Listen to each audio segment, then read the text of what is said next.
and second is private folder.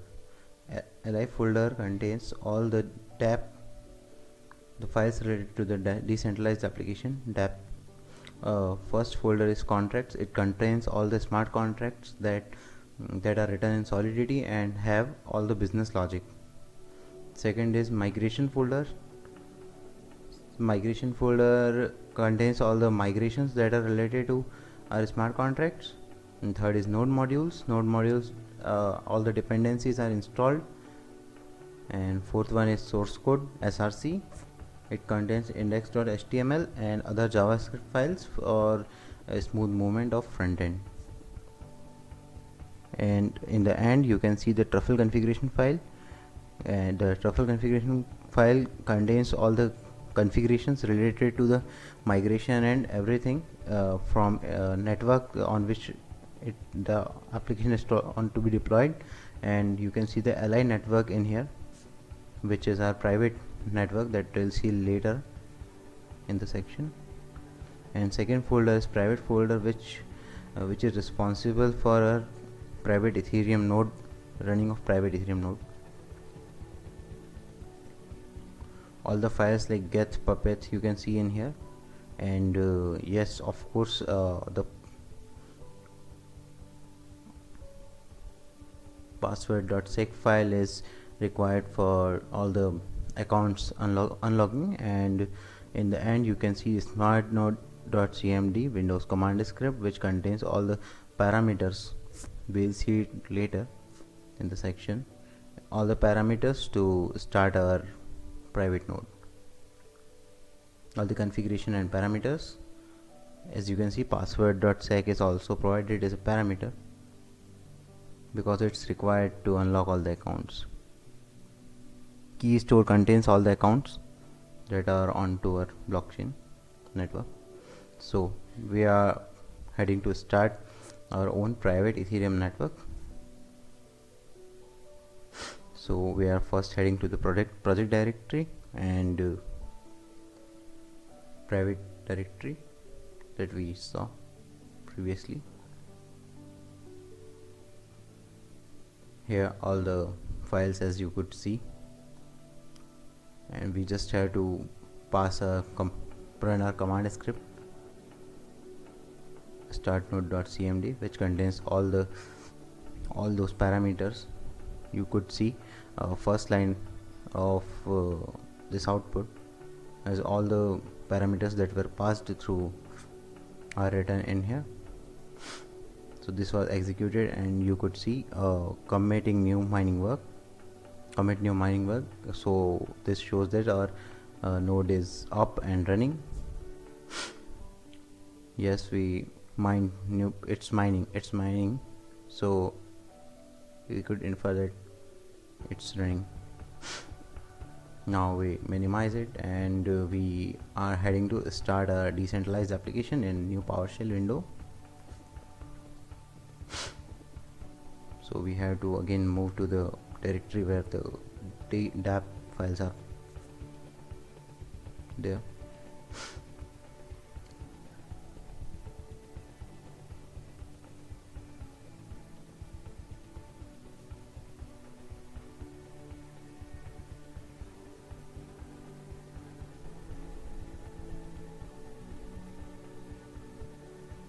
As you could see, all the files from contracts to truffle.js are there.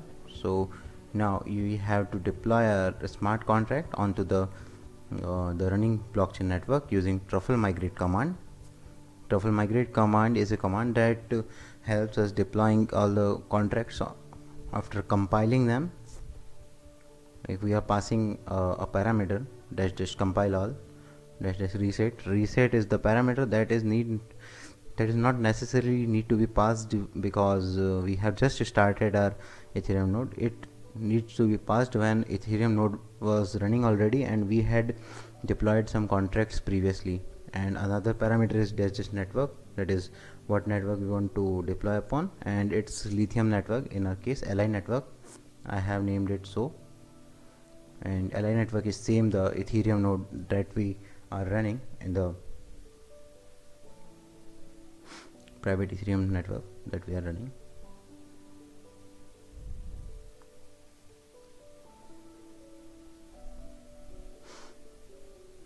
As you could see, I have made it fast forward. This it took a bit longer time, but I improved the video, increased the video speed, so that so it's deployed upon Li network, you could see clearly, and all the migration have been done successfully. Initial migration and deploy contracts are done successfully. So these are the hashes generated in the end of the transactions that took place onto the blockchain. And after saving artifacts, we are on the same directory where we started. Now it's time to start our node server to serve application and run actual dApp, decentralized application.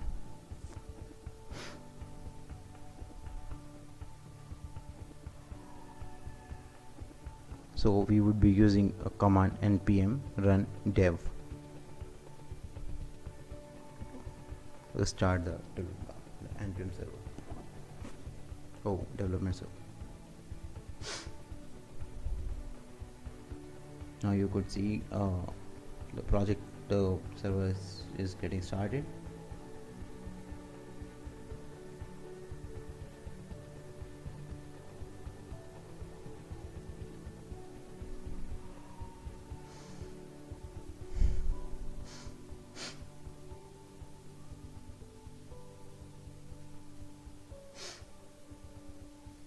It is started. Now we are going to localhost 3000. It's hosted on 3000. So now you could see the welcome to XBank, welcome to my decentralized application, and here account information is the account information of the person that is using this application right now. Since there is no login from MetaMask, so it's currently null now. While as soon as we log in from the MetaMask, account number and current balance will appear in here. Now we have to log into the MetaMask. MetaMask is here MetaMask is used for transaction processing, and it's an extension to the Opera browser. It converts it into a web browser where Web3 is injected, and we can use it as a web browser. We can apply for a loan, and since there is no active application right now, so it's empty. This div is empty, and EMI payment could be done if there were EMI scheduled. Since there are no EMIs, so it will get disabled like this if you try to pay a EMI. Why would you?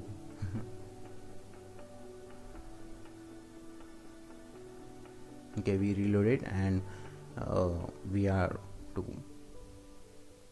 now I am entering the password, and yes, after entering the password, you will be able to see the account number and current balance of account. It is account number 2, that is customer's account number 2, customer number 2's account.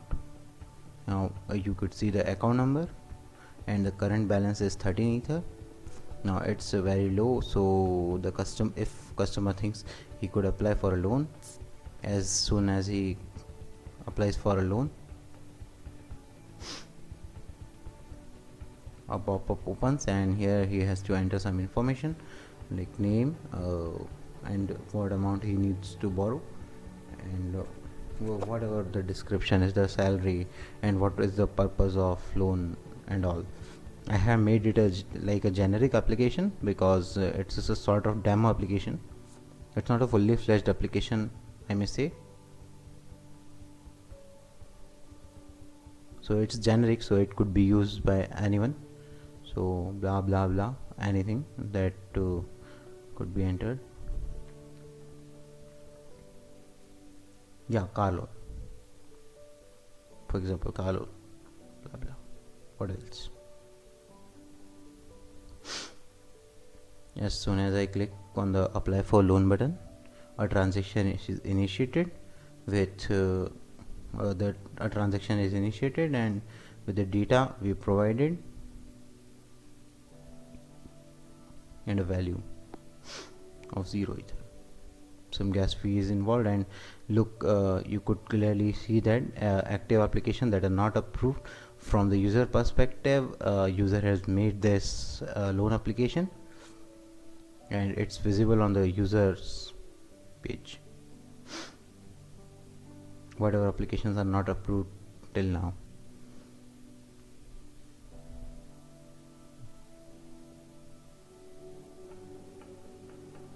Now we will head up to the bank's account, that is on the bank's interface. What are the things that bank could see? While we reload, you can see the bank's current balance is 255 ether, and yes, he can obviously approve the loan if he thinks the candidate is appropriate and valid and eligible to get a loan. As soon as a transaction is initiated and submitted, the amount from the bank's current balance to 25 ether will change. Okay, now the transaction is confirmed and it's changed to 255 to 235.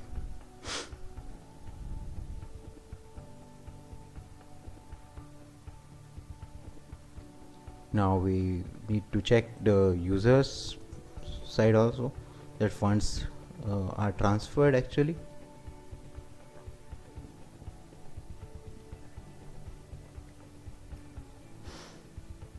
Now AC2, you could clearly see that the funds are actually transferred, that is the balance rose from 13 ether to 33 ether, that is 20 ether that